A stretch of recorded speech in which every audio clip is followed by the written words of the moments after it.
এই যে আমি তো গ্রামের মেয়ে, আমি সব মানে ভালোভাবে জানি। ওরা অত ওদের ওখানে নেই। হ্যাঁ, মাখলাম, আমি দুধ দিলাম, দুধ কলা, তারপরে ইন্ডিয়া দিলাম, তারপরে একটু মিষ্টি বেশি করে দিলাম, মাখলাম। মেখে এবার এর উপরে এই কলা আছে, এখানে এখানে মিষ্টি আছে, ঝিঙ্গি আছে। কেউ খাওয়ার নেই কারণ বছরের স্বাদ এটা। হ্যাঁ, এটা ওইদিকে রান্না হচ্ছে, এদিকে আমি এটা করছি, মানে আমার একটা হাতে আমাকে সব দিকে করতে হচ্ছে। সকালবেলা ঘুম থেকে উঠে যদি হাতে ব্রাশ নিয়ে থাকি না, তখনও মনে হয় যেন ঘুম ঠিক ছাড়ছে না, কেন চোখটা কি আমার খুব কচলাতে ইচ্ছে করে। তারপরে যখন দেখি যে ভিডিও শুরু হয়ে গেছে, ও তাহলে তো আর এরকমভাবে থাকাই যাবে না। তো চলো, আমি সকালে ঘুম থেকে উঠে আগে হাতে ব্রাশ নিয়ে নিয়েছি। তো hello guys, good morning, welcome back to my channel. হ্যাঁ, তোমাদেরকে অনেকক্ষণ ধরে এটাই বলা হয়নি। তো তোমরা সবাই কেমন আছো? আশা করি খুব ভালো আছো, আমিও ভীষণ ভালো আছি। তো চলো, আমার ভিডিওটা আমি এখানেই শুরু করে দিলাম। আমার ভিডিওটা কন্টিনিউ করা, যদি ভিডিও ভালো লাগে অবশ্যই কিন্তু লাইক, কমেন্ট অ্যান্ড শেয়ার করবে। আর আমার ভিডিওটা কিন্তু চ্যানেলটিকে সাবস্ক্রাইবও করে দিও। তো চলো, আমি ভিডিওটা কন্টিনিউ করতে থাকি। এখন আমি হাতে ব্রাশ নিয়ে নিয়েছি। এবার আমি ব্রাশ করার পর আমি ভাবছি যে হ্যাঁ, আমার স্নান করতে হবে, কেন কি স্নান না করলে শরীর ফ্রেশ লাগে না, আর চুলটা কেমন রাফ রাফ লাগছে, একটু শ্যাম্পুও করে নিতে হবে। আর এই ড্রেসটা পরে থাকলে তো সকালে ঘুম থেকে উঠে মনে হয় যেন এখনও ঘুমোচ্ছি।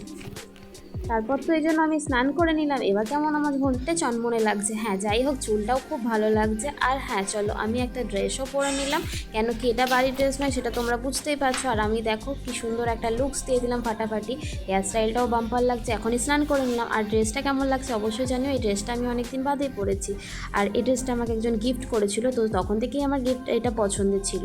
তো এটা তো ভালো লাগে। এবার হ্যাঁ, পরা হয়ে ওঠে না, তাই ভাবলাম যে চলো আজকেই পরে নিই।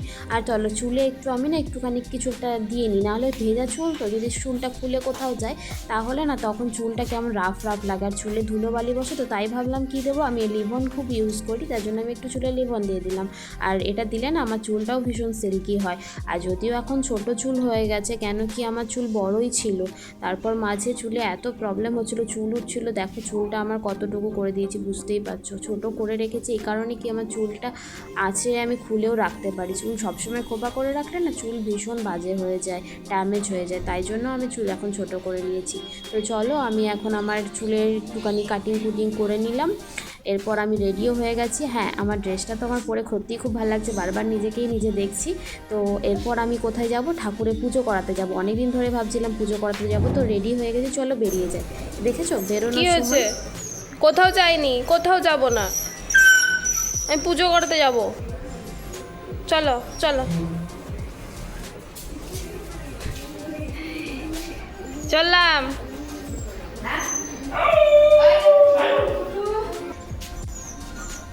তো ফাইনালি আমি বেরিয়ে গেলাম পুজো দেওয়ার উদ্দেশ্যে। হ্যাঁ, আমাদের এটা রাস্তা, বাড়ি থেকে বেরিয়ে এই রাস্তাটা, সকালবেলার রোদটা বেশ ভালোই লাগছে দেখতে। দুধারে লোকজন কিন্তু নেই, আজ আমি অনেক সকাল সকালে উঠে পড়েছি। আর এদিকে দেখো আমার পুজোটা কাটছে। তো এখানে সামনে একটা কল দেখলাম, তাই হাতে একটু জল নিয়ে নিলাম, কেন কি জুতো পরেছি তো। আর পাড়ার এখানে একটা আমার মন্দির আছে, এই মন্দিরে আগে প্রণাম করবো, তারপরেই আমি বেরোবো। এই দেখো, এটা হচ্ছে আমাদের পাড়ার দুর্গা মন্দির। এরপর আমি মন্দিরে প্রণাম করে আবার রাস্তার দিকে রওনা দিয়ে দিলাম। দেখো এখানেও একটা সুন্দর মন্দির, পাড়ার এই মন্দিরটাও খুব সুন্দর। দেখো এটা আর একটা মন্দির, এটা কাছ থেকে হয়তো দেখাতে পারলাম না, সামনে থেকে দেখালাম। তারপর চলে এলাম রাস্তায় নেমে। রাস্তাতে এখন আমি ভাবলাম যে টোটো করে যাব, তারপর ভাবলাম কি যে না, একটু শর্টকাট হবে, হেঁটেই যাই, কারণ টোটোতে ঘুরে গেলে না এখন অনেক যেতে হয়। তারপর এই সামনের দোকানে এখানে একটা টোটো দাঁড়িয়েছিল, ভাবলাম যে টোটোতে চলে যায়, তারপর দেখলাম যে না থাক, আমি হেঁটেই চলে যাই। তারপর রাস্তায় হাঁটার উদ্দেশ্যে রওনা দিয়ে দিলাম।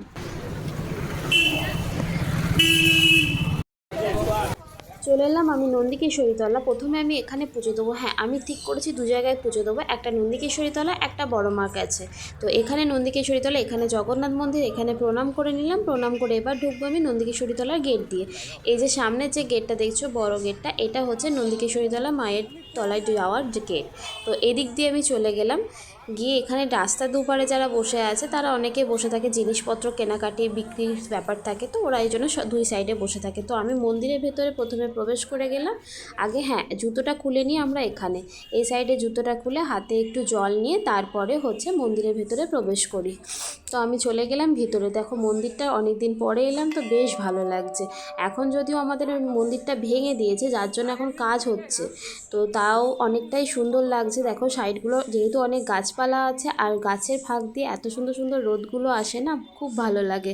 এখানে অনেকে এসে বসে থাকে মায়ের মন্দিরে। আমরাও আগে আসতাম যখন স্কুল কলেজে পড়াশুনো করতাম, এখন আর সময়ে হয়ে ওঠে না, কারণ কখন আসবো, সকালবেলা ঘুম থেকে উঠেই তো কাজে বেরিয়ে যেতে হয়। তো চলো মায়ের মন্দিরে মায়ের কাছাকাছি চলে এসেছি। এবার হ্যাঁ আমি পুজোটা দিয়ে নিই, কেন কি এখন ভিড়টা কম আছে, এরপরে আবার আস্তে আস্তে এখন ভিড় বাড়বে। এখন নবান্ন উৎসবের সময় তো সবাই মন্দিরে পুজো দিতে আসে, এখন আর সেভাবে তো বাড়িতে পুজো হয় না, সবাই মায়ের কাছে এসে প্রসাদ নিয়ে যায়। তো প্রথমে চলে এলাম আমি এখানে পুজো দিতে। আমাকে বললো সাইডে আরেকজন আছে ওনার কাছে পুজো দিয়ে দিতে, আমি তাই ওনাকে পুজোটা দিয়ে দিলাম। হ্যাঁ আমি আমার নামেই পুজোটা করাবো আজকে, মা বলেছে তাই।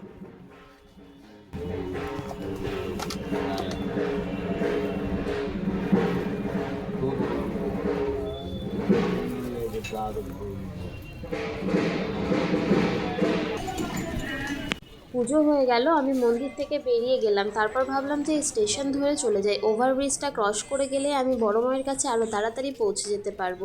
তাই জন্য আমি আজকে স্টেশনের পথ ধরে চলে এলাম। আজকে আবার দেখি স্টেশনে প্রচুর ভিড়, কেন কি এখন একটা ট্রেনের টাইম এসে গেছে, তো সেই লোকালটা আসলে না, সাহেবগঞ্জ লোকাল ঢুকলে অনেকটা ভিড় হয়ে যায়, অনেক মানুষের আনাগোনা বেড়ে যায়। ভেবেছিলাম হয়তো ফাঁকা পাবো, কিন্তু ফাঁকা পাইনি। কিন্তু আমি একটা জিনিস ভাবছি, যদি টিটি থাকে সে কি আমায় ধরবে? যাই হোক, ধরবে না, কেন কি আমাদের এখন ওভারব্রিজটা ভাঙা হয়ে গেছে, তাই জন্য এখন মানুষ এদিক দিয়ে যাতায়াত করে, এদিকটা আমাদের অনেকটা সুবিধা হয়ে যায়। তাই আমি রেলের ওভারব্রিজটায় উঠে গেলাম, এদিক দিয়ে গেলে অনেক তাড়াতাড়ির মধ্যে আমি মায়ের কাছে পৌঁছে যেতে পারবো।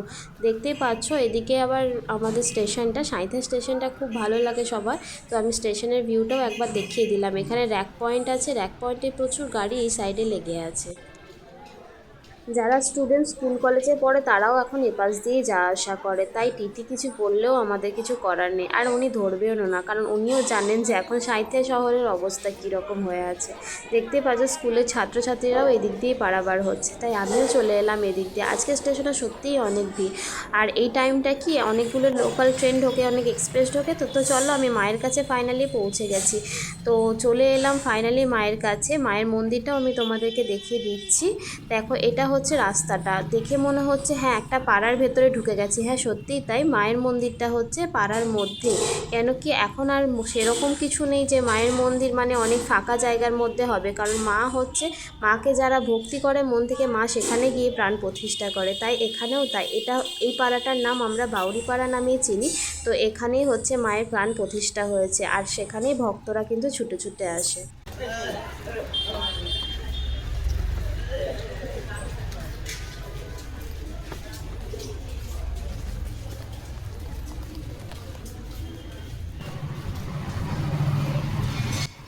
আর প্রায় চলে এলাম মায়ের কাছে, আর কিছুক্ষণের রাস্তা, 7-8 পা হাঁটা দিলেই মায়ের মন্দির। তো অনেক ভালো লাগছে, কেন অনেক দিন ধরে আসবো করে আমার তো আর আসা হয়েই উঠছিল না কাজের জন্য। তো আজকে যাই হোক সময় করে স্নান করে সকাল সকাল চলে এসেছি ফ্রেশ হয়ে মায়ের কাছে, আর সত্যি মায়ের কাছে এলে মনটা খুব ভালো হয়ে যায়। চলো দেখে নাও আমাদের বড় মায়ের মন্দিরের, এটা হচ্ছে আমাদের বড় মায়ের মন্দির। তো অনেকেই হয়তো আসে এখানে, কারণ মঙ্গলবার শনিবার বেশি ভিড় হয়, ওই দিনে অনেকেই আসে পুজো দিতে, আর আমাদের আসবো করে আসা হয়ে ওঠে না, তাই আজকে আমি একাই চলে এলাম। মায়েরও আসার কথা ছিল, মা আসতে পারেনি। তো চলো বড় মাকে একবার তোমাদের দেখিয়ে দিই, তোমরাও দেখে নাও, দূর থেকে হলেও মাকে প্রণাম করো, মাকে ভালোভাবে ভক্তি ভরে ডাকো, মা নিশ্চয়ই ডাকে সাড়া দেবে। এ দেখো চলে এলাম বড় মায়ের কাছে, এবার আমি পুজোটা দিয়ে দিই।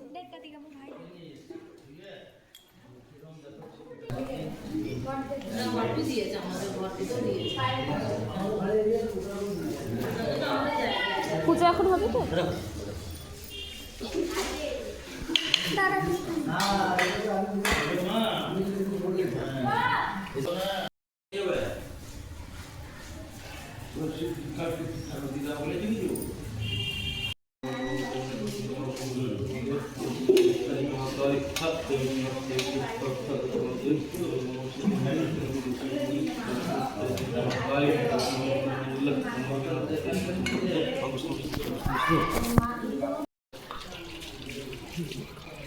তো চলো আমার ফাইনালি পুজো দেওয়া কমপ্লিট হয়ে গেলে এবার সত্যি মনটা ভীষণ শান্তি লাগছে। ঠাকুরের প্রসাদ নিয়ে আর পুষ্প নিয়ে চলে যাচ্ছি বাড়ির উদ্দেশ্যে। চলো বাড়িতে এবার গিয়ে দেখি মা কী করছে। চলে এলাম বাড়িতে একটুখানি চেঞ্জ করে নিলাম, এসেই দেখি বাবা এত খাওয়া দাওয়া আয়োজন, এ তো ফাটাফাটি জিনিস। বছরের খাবার নবান্ন উৎসব গ্রামে গ্রামে হয়, বলো মা? হ্যাঁ আর খাবো এত দেরি শীতে যাবো এবার রান্না খেয়ে রান্না বছরের স্বাদ আমাদের নিয়মে নেই তো কি, খাবো না তাই বললে হয় বলো? আমার মা বানিয়ে দিয়েছে আজকে, পুজো দিয়েছেই ভালো ভালো খাবার আজকে, এই জন্যই ঠাকুর আমাকে ওরা পুজো দিতে ডেকেছিল বলো। না না এটা আমার মেনু, জলখাবারে চলে এসেছে আমাদের আজকে স্পেশাল মেনু। বুঁদিয়া, চাল গুঁড়ো, কালোজাম, খেজুরের রসগোল্লা, জিলিপি।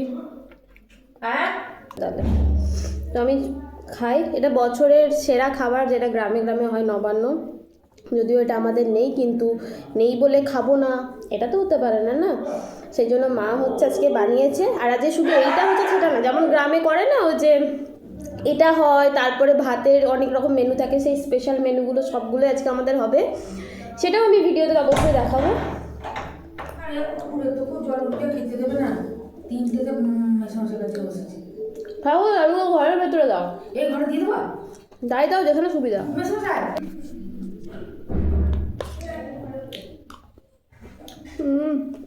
জাস্ট ফাটাফাটি। না খেয়ে দিয়ে দেবো। নবান্ন রান্না হচ্ছে এখানে, ভোজন হচ্ছে ভোজন।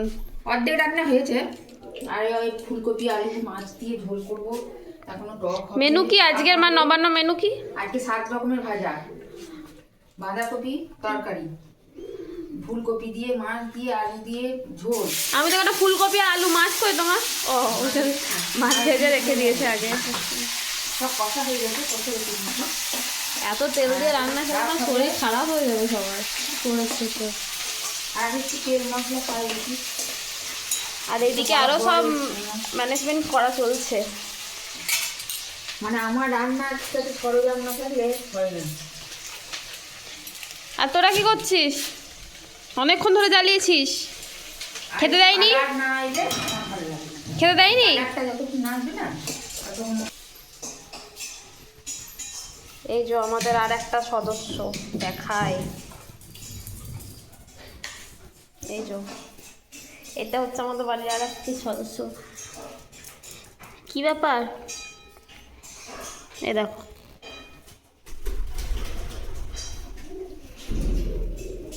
ফুটাই, ও ভাবছে উপরে যাবে কিনা। কি করছো বন্ধু তুমি? তুমি কি করছো এখানে একা একা? এটা তো আমাদের বন্ধু হয়। তুমি কি করছো এখানে একা একা? আজ আমার তাড়াতাড়ি স্নান হয়ে গেছে, তাই বাবা আজকে এইসব কাজগুলো করছে, এই খুঁটিনাটি কাজগুলো আমার দায়িত্বে থাকে, কিন্তু আজকে দেখলাম যে আমার স্নান হয়ে গেছে বলে আমার বাবা আমাকে আর করতে দিল না। তারপর বাবা বাড়িতে এসে দেখছি ঘরটার মুছতে লাগলো। ঘর মোছা মিন্স হচ্ছে তোমার এই দরজা জানলা ধুলো পড়ে তো সারাদিনে, তো সেইগুলো মোছামুছি আমি করি। ও বাবা এ আবার কীভাবে ঘুমোচ্ছে, আর একটা দেখি এখানে বসে আছে, তাহলে আর একটা কোথায় গেল? আর এদিকে দেখি আমার মা টুকুস করে বাবাকে কিছু একটা এনে খাইয়ে দিল, কি খাওয়ালো আমি তো বুঝতেই পারলাম না, বাবা বলছে দারুণ হয়েছে। তো চলো, এ তো দেখছি ঘুমে বিধবা হয়ে আছে, কি যে খেয়েছে সকাল থেকে নেশা করে কি জানি। আর একজন দেখছি এইদিকে মনে হয় বসে আছে, কোথায়? হ্যাঁ এখানেই রয়েছে। আর একটা কোথায় আমার পাকা বুড়িটা? পাকা বুড়ি এই যো কি হয়েছে বুড়িটা?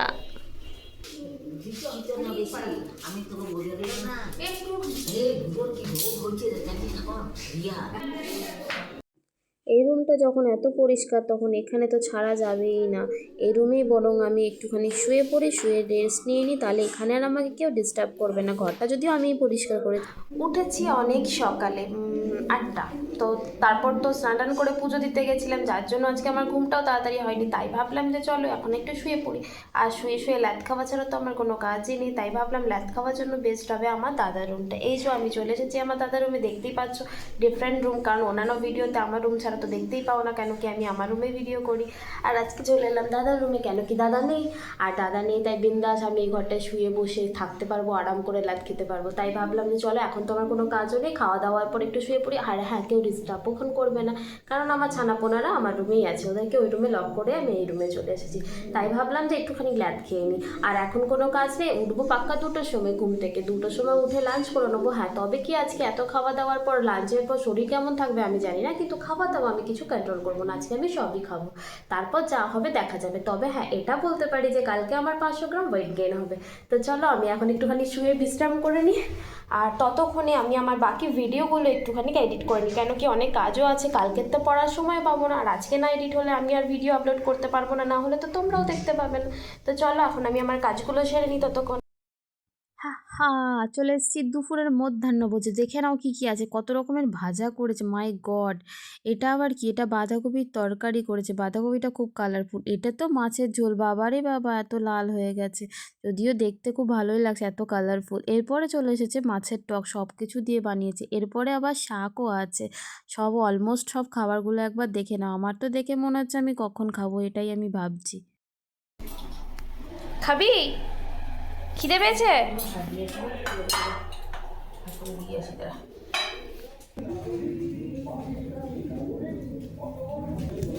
এত ভাত খাবো না, ভাত কমে কেন? না না, পাগল নাকি আমি? ভাত হাফ কমে না, হাফ কমে।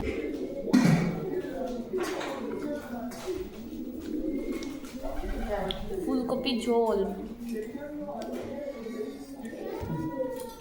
আলু ভাজা, সিম ভাজা, বেগুন ভাজা, বড়ি ভাজা, মূলো ভাজা, এটা কিছু একটা বড়া, শাক, বাঁধাকপি তরকারি, ফুলকপি আলু মাছের ঝোল, এখনও একটা মনে হয় আসছে। খাবারটা তো স্টার্ট করি।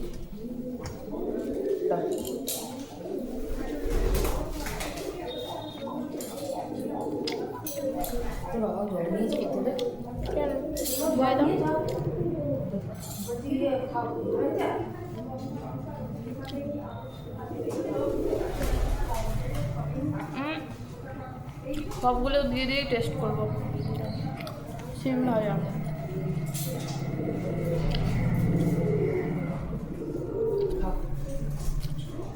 বড়া। আর নবানটা আমি তোর জন্যই করেছি, আর নবানটা আমার মেয়ের জন্যই করেছি, যে আমার মেয়ে নবান খাবো খাবো করছে, তার জন্য আমি করেছি। খাও। বাঁধাকপির তরকারি দিয়ে এবার খেয়ে টক।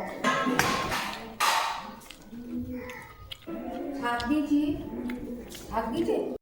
তো চলো, খাওয়া আমার কমপ্লিট। এবার আমি আমার ভিডিওটা এখানে শেষ করছি, দেখা হচ্ছে আবার নেক্সট ভিডিওতে, ততক্ষণ অবশ্যই ভালো থেকো। আর ভিডিও কেমন লাগবে অবশ্যই জানাবে, আর ভালো লাগলে লাইক কমেন্ট শেয়ার করবে, চ্যানেলটাকে সাবস্ক্রাইব করবেই করবে। টাটা।